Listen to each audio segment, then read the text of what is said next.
Welcome to Let's Run It Back. Today we're diving into another round of very special episodes, where TV tackled tough, real-life issues and brought heartfelt moments that stuck with us long after the credits rolled.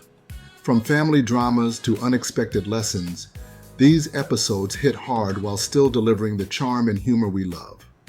Let's break down 10 unforgettable entries that prove why these moments are timeless.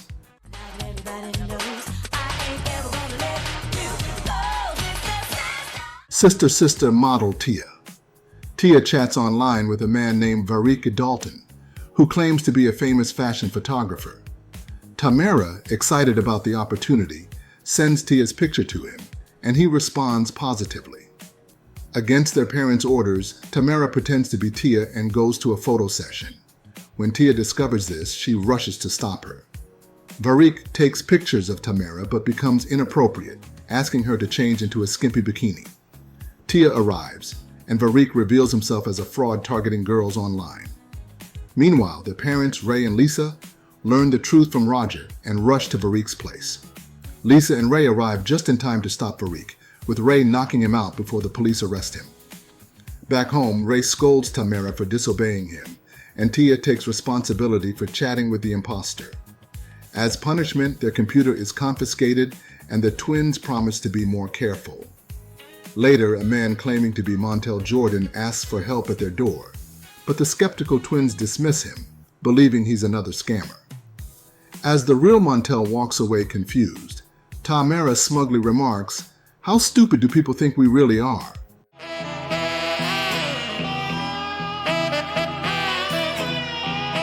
Roseanne, crime and punishment.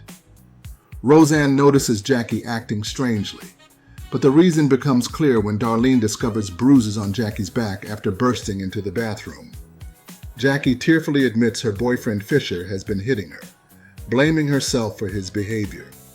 Roseanne comforts her and insists on taking her to the hospital for treatment, despite Jackie's initial hesitation. Later, Dan comes home with bruised knuckles and fried chicken, revealing he confronted Fisher. The moment is interrupted when the police arrive to arrest Dan, as Fisher has pressed charges.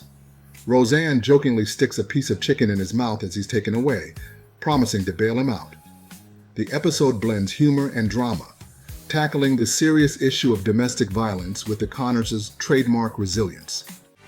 Stand by me when this boy meets world. Boy meets world. We'll have a good time then. Cory's best friend Sean faces a heartbreaking reality when his estranged father, Chet, returns to his life but falls gravely ill shortly after. The episode explores Sean's conflicting emotions, his desire to reconnect with his dad, and his anger at years of neglect.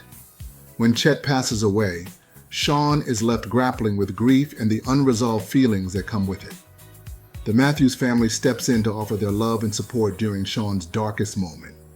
This episode is one of the series' most emotional, highlighting the pain of losing a loved one and the importance of cherishing the time we have. Ryder Strong's performance as Sean is deeply moving, capturing the complexity of grief and forgiveness. It's a heavy episode, but one that beautifully showcases the strength of friendship and family during tough times.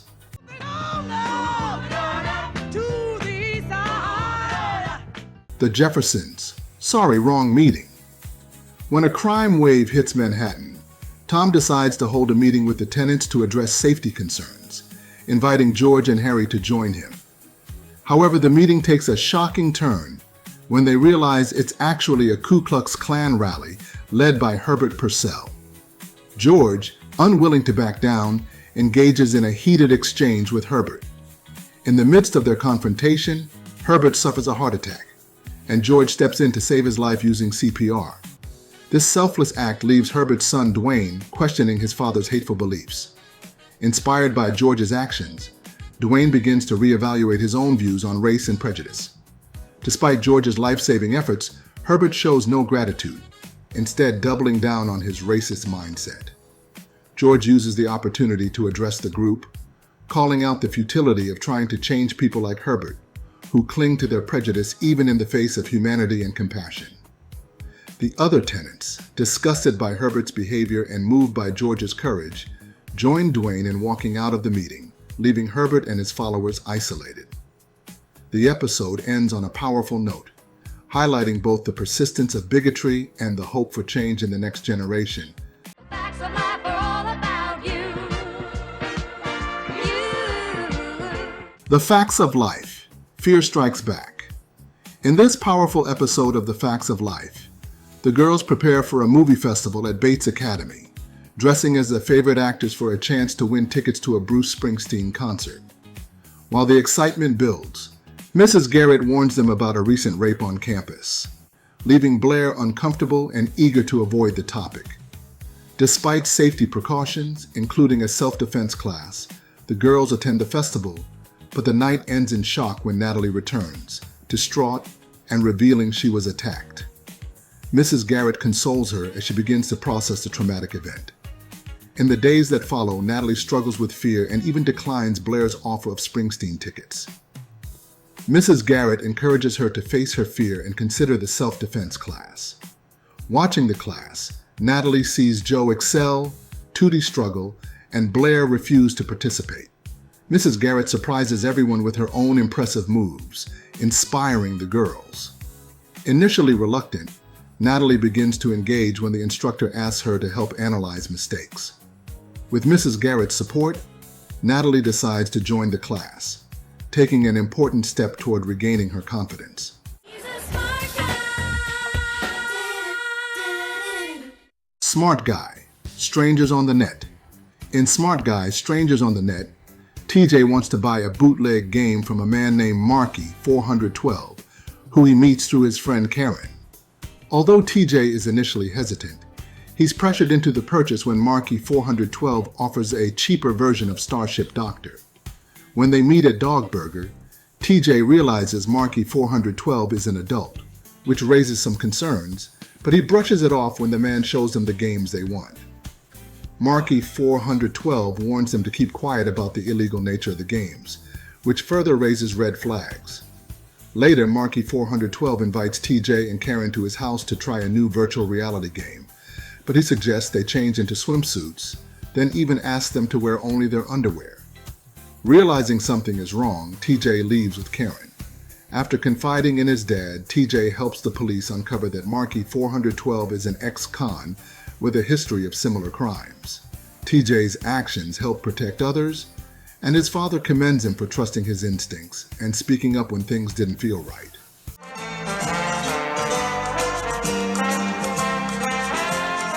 Archie Bunker's Place. Archie Alone, Part 1 and 2. In this powerfully emotional episode, Archie wakes up alone on the couch, realizing Edith is missing, marking the beginning of his grief. As he spends the day with his niece Stephanie, the absence of Edith looms over them. Stephanie suggests visiting the cemetery, but Archie distracts himself with plans for the circus. Their awkward interactions continue when a neighbor stops by, and Archie tries to cover up the fact that he and Stephanie haven't eaten the lasagna she made. As the day unfolds, Archie's denial of Edith's death grows, and a call from Stephanie's school about her truancy only adds to the tension.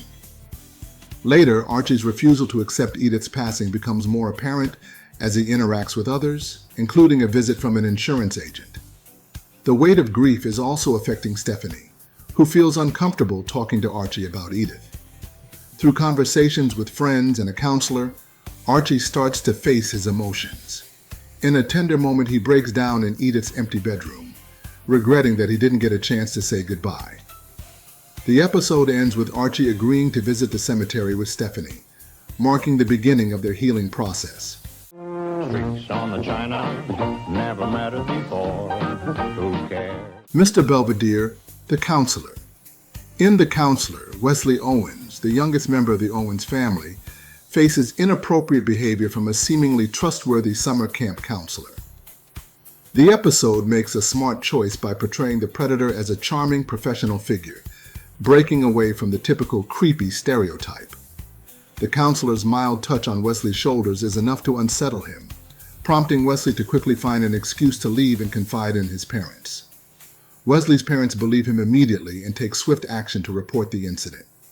The show shifts from its usual comedic tone to emphasize the seriousness of the situation, highlighting the importance of respecting boundaries and taking even minor inappropriate touches seriously. This episode provides a valuable lesson about supporting victims and responding to potential abuse appropriately.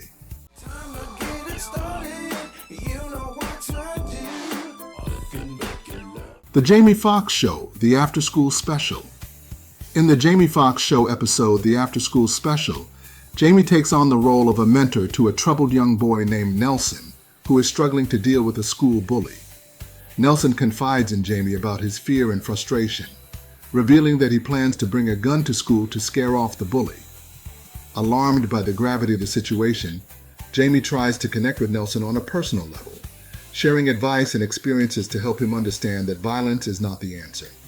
Jamie's lighthearted charm takes a back seat as he steps into a more serious role, emphasizing the importance of making better choices even in difficult situations. Realizing the stakes, Jamie enlists the help of Fancy and Braxton to intervene and prevent Nelson from carrying out his plan. Together, they confront the issue head-on, highlighting the importance of community and mentorship in guiding young people away from dangerous paths.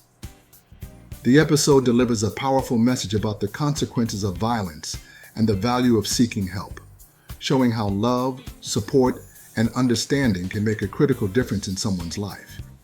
This heartfelt story is a standout moment for the show, blending its comedic roots with an impactful and serious theme.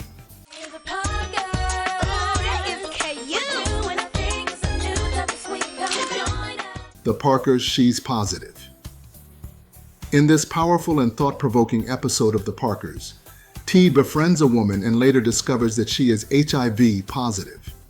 This revelation challenges his initial assumptions and forces him to confront his own fears and prejudices about the virus. The show handles this sensitive topic with care, highlighting the importance of education and empathy when addressing HIV and AIDS. Through T's journey, the episode delivers a poignant message about compassion and understanding, emphasizing that a person's worth is not defined by their diagnosis. Meanwhile, Nikki finds herself in an uncomfortable situation when she caters a dinner party for Professor Ogilvy, only to realize that his guests hold racist attitudes. The situation quickly becomes tense as Nikki, known for her quick wit and bold personality, refuses to let their behavior slide.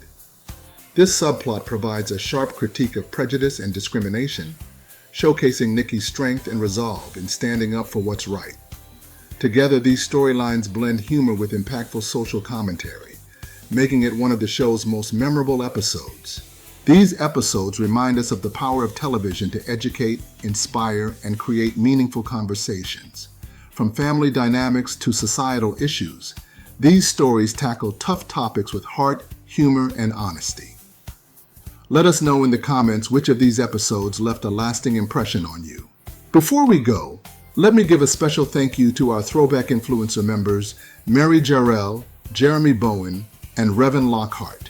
If you would like to see our videos one day early and would like to support the channel, you can become a member today starting at just $2. And don't forget to like, subscribe, and hit the notification bell for more nostalgic dives into TV history. Until next time, keep the nostalgia alive.